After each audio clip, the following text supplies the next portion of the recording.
Selamat datang di channel Kacang ini. Oke, seperti biasa di hari bulan Ramadan kita ngabuburit kembali, yang dimana hari ini temanya atau gua pribadi ingin mencari takjil sama ya udahlah mengisi waktu, dimana gua hari ini punya kesempatan waktu pulang lebih cepat, jadi gua bisa bikin konten sembari gua nyari takjil ya. Oke.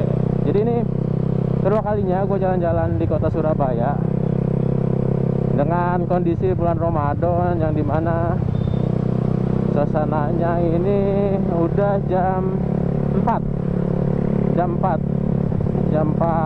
sore.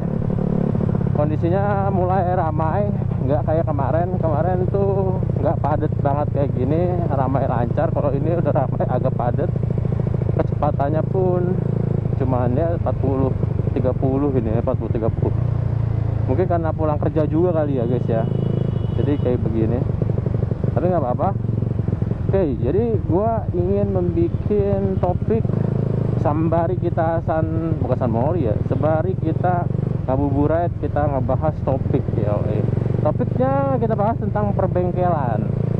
Nah, buat anak-anak motor pasti sudah tidak asing bahwa kalau misalnya kalian anak yang suka mondar-mandir ke bengkel motor, itu ada dua jenis tipe bengkel, yang dimana bengkel ala kadarnya atau bengkel rumahan atau home industry, sama dengan bengkel yang lebih niat atau bukan home industry ya, atau ibaratnya bersih lah.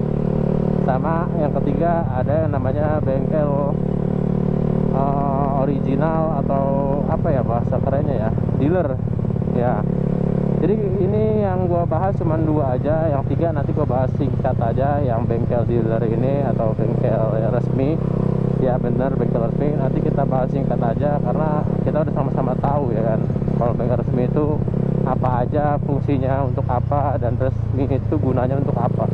Nah, sedangkan dua bengkel yang home industry atau yang ala kadarnya dengan bengkel yang sedikit niat, itu kita langsung bahas aja. Oke, jadi kita bahas dari yang bengkel home industry. Jadi bengkel home industry itu merupakan bengkel yang dimana orangnya biasanya atau montirnya keluaran dari bengkel-bengkel ternama atau bengkel-bengkel besar, yang dia mengundurkan diri karena gajinya merasa tidak cocok untuk dirinya sebagai montir ternama atau montir yang kawakan. Jadinya akhirnya dia keluar dan membuka bengkel sendiri. Nah, ini biasanya terjadi karena ketidakadilan pembagian hasil. Misalnya bengkel gede rame nih, dia banyak pelanggannya, karena si montir tersebut dia akhirnya mengerjakan semuanya dengan senang hati, tapi gajinya segitu-segitu aja, bayarannya harian. Padahal kan kalau misalnya bengkel atau montir tuh seharusnya bayarannya nggak harian, harusnya per pekerjaan. Karena kalau misalnya bengkel atau montir dibayar harian, bisa jadi motor para pelanggan bisa dirusak. Kenapa? Karena ya bayarannya harian, nanti dia akan cenderung kerjanya asal-asalan. Kalau pengalaman gue ya sebagai kontraktor, tapi ya kalau misalnya salah tuh saya kalau komentar. Nah, itu biasanya kayak begitu tuh, keluar akhirnya keluar dan dia membuka bengkel home industry sendiri, dan alhasil dia menciptakan bengkel rumahannya sendiri. Dan ya di sini kita akan bahas keunggulannya dulu. Keunggulan dari bengkel home industry ini, dia cenderung lebih murah dan tidak pernah mengakal-ngakali barang-barang yang masih bagus dibilang rusak. Jarang terjadi, karena kalau bengkel home industry dia kagak pernah ngejual spare part. Dia hanya menjual jasa untuk yang namanya ngebenerin tuh motor kita gitu. Jadi dia nanti kalau misalnya punya barangnya rusak, dia akan cenderung bilang, "Mas, ini rusak barangnya, mau di saya yang beli atau sampean yang beli?" Nah, biasanya kayak gitu tuh. Sedangkan kalau misalnya bengkel yang besar atau bengkel yang cenderung niat, dia tidak pernah membilang bahwa ini barangnya masih bagus, dia pasti bilangnya rusak. Dia biasanya seringnya seperti itu, bang ini rusak barangnya, bang ini harus diganti, bang ini harus diganti, karena dia nggak jual spare part. Mau nggak mau dia harus menjual barang yang dia punya supaya laku dan bisa balikin modal dagangannya gitu guys. Wih, nanti kita bahas lagi. Ini di sini ternyata nggak kayak kemarin, mungkin ini udah pertengahan bulan puasa ya, udah kagak ada yang buka di rumah, alias bukanya udah nggak ini lagi, nggak apa kan, kalau bisa pertama-tama kan buka bersama keluarga. Nah kalau kali ini tidak ada buka bersama keluarga, udah pada berkeluar, karena ini udah banyak banget di jalan, udah mulai padat perjalanan sama orang-orang yang mau bukber kayaknya. Dan ini macet kayak gini, udah lama banget gua nggak naik motor macet guys.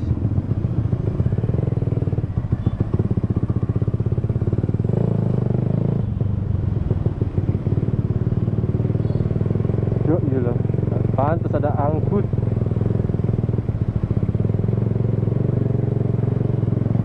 mogok guys.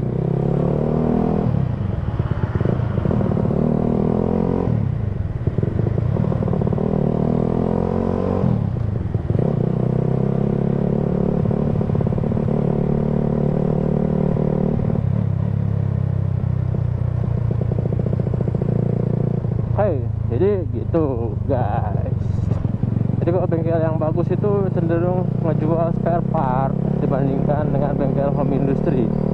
Nah unggulannya kenapa kalau misalnya bengkel yang gedean tuh enaknya karena dia ngejual spare part, kita cenderung lebih enak gitu belinya gitu ya. Misalnya apa ini rusak, oh ya udah beli aja, nggak apa-apa. Wih ada yang demo guys. Oh macet karena ada yang demo.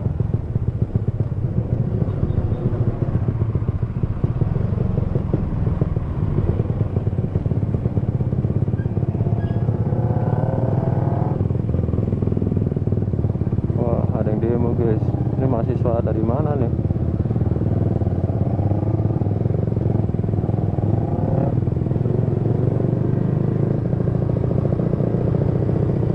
Demonya anteng guys. 4 tahun yang lalu gue juga pernah turun demo. Namanya juga negara demokrasi, banyak polisi. Tidak ditilang, banyak polisi, knalpot racing, motor kagak telanjang, tidak ditilang guys. Ya karena fokusnya ke demo, bukan ke motor.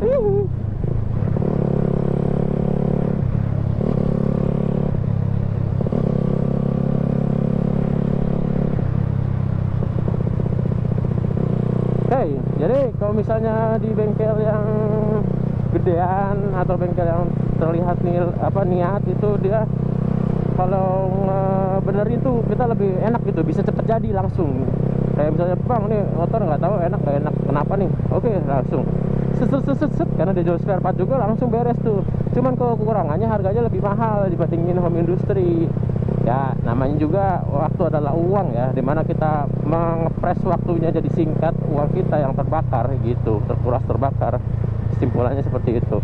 Nah sebaliknya kalau bengkel home industry itu dia murah karena dia lebih cenderung memperbaiki bukannya mengganti. Jadi kalau misalnya ada yang rusak, dicoba di setel dikit, ternyata masih bisa, ya udah. Nah sebaliknya kalau misalnya spare partnya udah nggak bisa dibenerin sama sekali, dia akan bilang bang rusak, motornya harus dinginepin, kalau enggak saya nggak bisa ngerakitnya lagi karena spare part ini lagi rusak gitu. Jadi biasanya kalau bengkel yang home industry lebih sering membuat motor kita dinginepin, kalau yang bengkel besar jarang gitu. Dan dua-duanya gue udah pernah ngebengkel dua jenis seperti itu ya. Jadi Supra Daytona ini gue kasih ke bengkel home industry karena gue lebih percaya sama Mas Komeng, karena dia anaknya apik, dan gue juga nggak terlalu punya banyak uang untuk dibawa ke bengkel resmi, dan gue juga nggak kenal kalau bisa dibawa ke bengkel resmi ataupun ke bengkel yang besar. Biasanya yang punya orangnya nggak friendly, jadi gue lebih cenderung memilih ke home industry aja. Home industry industri ke Mas Komeng, gue kelarin nih Supra. Dari yang tadinya nyalanya susah, settingannya nggak pas, akhirnya bisa jalan kayak sekarang. Murah aja, semua diganti, pokoknya semuanya kayak jadi kayak gini lah. Dari yang video sebelumnya kan kalian tahu velgnya masih jari-jari, itu masih butut. Itu kalau pokoknya habis sampai 2 jutaan di Mas Komeng. Dari minta masangin velg, masangin shockbreaker, masangin itu, karena di home industri itu murah banget. Lu bayangin ya, gua jelasin nih.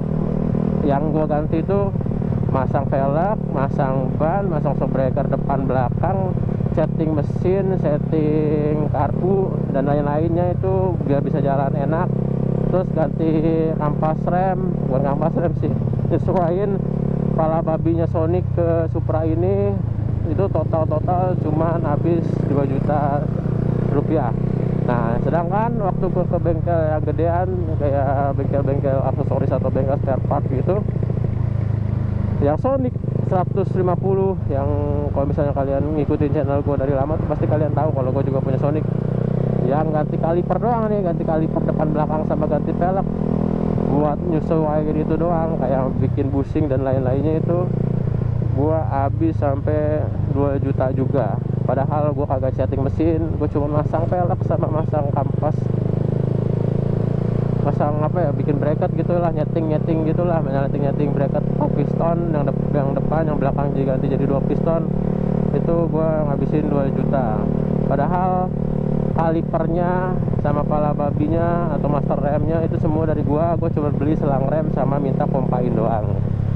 Jadi ya begitulah resiko kalau bengkel besar, apalagi kita punya barangnya sendiri kita bawa, ujung-ujungnya malahan jadi mahal juga. Jadi mendingan kita lebih baik beli barang di dia, pasangin di dia, hitungannya murah karena barangnya sudah termasuk ongkos pasangnya dia gitu guys.